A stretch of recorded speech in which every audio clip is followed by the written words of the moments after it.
As a foreigner যে ফ্যাসিলিটিসগুলো একটা foreigner স্টুডেন্টকে দেওয়া উচিত, ওইভাবে ফ্যাসিলিটিসগুলো আমি পাই নাই। আসসালামু আলাইকুম, আমি Mohammad Abid Hossain, department of pharmacy, 48 batch, Rabindranath Thakur hall, country Nepal.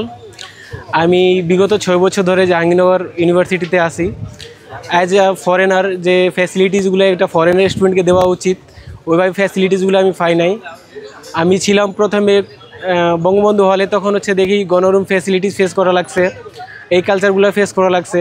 আমি চাই এই কালচারগুলো না থাকুক। আর বিভিন্ন ধরনের সমস্যা আছে, যেমন ধরেন এই যে জাহাঙ্গীরনগর ইউনিভার্সিটিতে সবার ফাইন্যান্সিয়াল কন্ডিশন তো সেম থাকে না, অনেক উইক ফাইন্যান্সিয়াল কন্ডিশন থাকে, তাদের বাধ্যতামূলক ডাইনিংয়ে পচা খাবারগুলো খাওয়া হয়, কারণ ওগুলা সম্পূর্ণ নিউট্রিশন যে ডেলি নিউট্রিশন রিকোয়ারমেন্ট থাকে ওগুলো থেকেও কম থাকে। আর এগুলোর জন্য যে যাদের ফাইন্যান্সিয়াল কন্ডিশন উইক আছে, আমার পোস্ট সমাজসেবা ও মানব সম্পদ উন্নয়ন বিষয়ক সম্পাদক। এই পোস্টের মাধ্যমে আমি চাই বিভিন্ন ধরনের যে বাইরে ইউনিভার্সিটিগুলো আছে তাদের মধ্যে একটা কমন ফেলোশিপ প্রোগ্রাম হয়। তারা আন্ডার গ্রাজুয়েশন থাকাকালীনও ওই প্রোগ্রামে ইন্টার্ন করে তারা টাকা পয়সা অর্জন করতে পারে। আমি চাই বিভিন্ন ধরনের গভর্নমেন্ট, নন গভর্নমেন্ট এনজিওদের সাথে কথাবার্তা বলে এই ধরনের একটা প্রোগ্রামগুলো হোক, যাতে সবাই ফাইন্যান্সিয়ালি স্টেবল হইতে পারে। আমি জাহাঙ্গীরনগর 2019 সালে আসি, 2019 সাল থেকে এখন আপাতত আসি।